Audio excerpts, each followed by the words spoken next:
Le guichet emploi de Katiola dans la région du Hambol est désormais fonctionnel.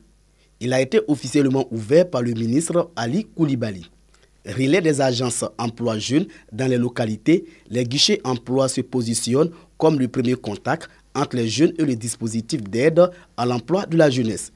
Les jeunes de la région du Hambol pourront désormais accroître leurs opportunités de stage, d'emploi direct, de financement de projets et de formation qualifiante.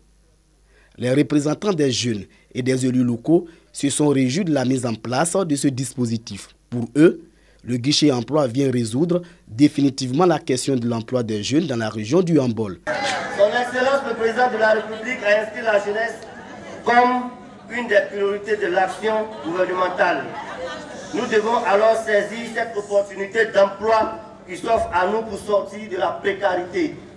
À compter d'aujourd'hui, vous devez relayer l'information à tous vos amis jeunes dans les quartiers en leur disant que nous devons tous venir nous inscrire pour avoir accès à des emplois décents. Le ministre Ali Koulibaly a réaffirmé la volonté du président de la République, Alassane Ouattara, à trouver à chaque jeune une opportunité pour s'y prendre en charge. En donnant à l'ouverture de ces guichets emploi jeunes une dimension politique particulière, notre gouvernement apporte ainsi la preuve irréfutable que la jeunesse est sa priorité et qu'aucun sacrifice n'est de trop quand il s'agit de cette jeunesse qui aspire à un mieux-être.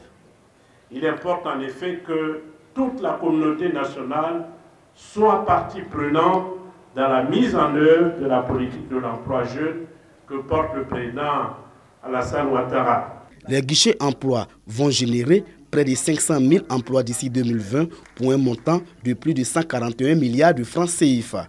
Après les 45 guichets emploi ouverts dans les communes des chefs-lieux de région, 156 autres guichets verront le jour dans les communes du pays.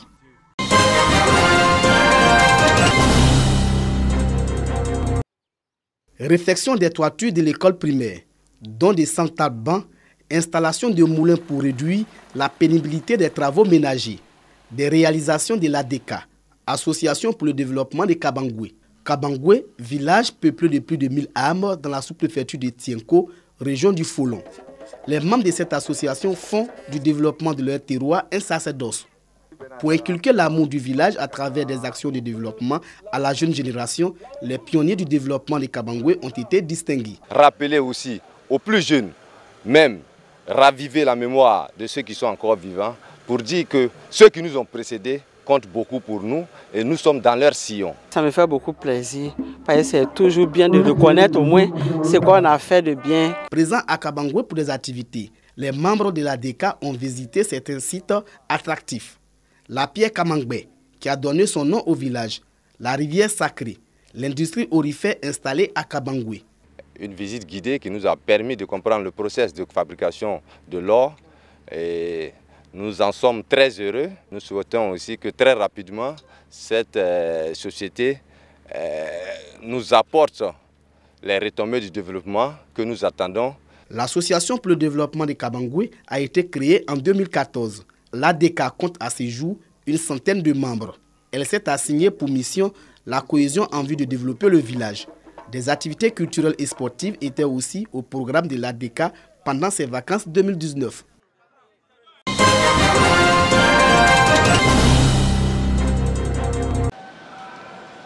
Après Arafat et Mousdalifa, les pèlerins ont lapidé les stèles à Mina, 72 heures de lapidation qui marquent la fin du Hajj 2019. Lorsqu'on lapide Satan, on grandit en spiritualité. Et lorsqu'on grandit en spiritualité, on grandit aussi en amour en Allah subhanahu wa ta'ala. Et lorsqu'on grandit en amour vers Allah subhanahu wa ta'ala, on devient un homme pieux. Et un homme pieux n'a autre mérite que le paradis. Si accomplir le Hajj est dorénavant un acquis pour ces milliers de pèlerins ivoiriens, les différents encadreurs religieux en appellent à la préservation des acquis. Je quitte au Hajj, comme je suis clean, je ne pose pas d'actes qui vont à l'encontre de ce que l'islam nous demande. Donc vraiment, il faut craindre Allah sincèrement. Mettre Dieu dans tout ce que nous faisons et s'éloigner de tout égarement que le Satan met sur notre voie. De Médine à la Mecque en passant par Mousdalifa, Arafat et Mina, le commissaire du Hajj dresse le bilan. Le bilan est positif Il y a eu beaucoup d'innovations. Il y a eu beaucoup de choses qui permettent aux pèlerins d'être à l'aise pour diminuer le temps d'attente, que ce soit au niveau de la mosquée de la Riviera Golfe ou à l'aéroport, et même ici. Tous les regards sont désormais tournés vers la capitale économique ivoirienne.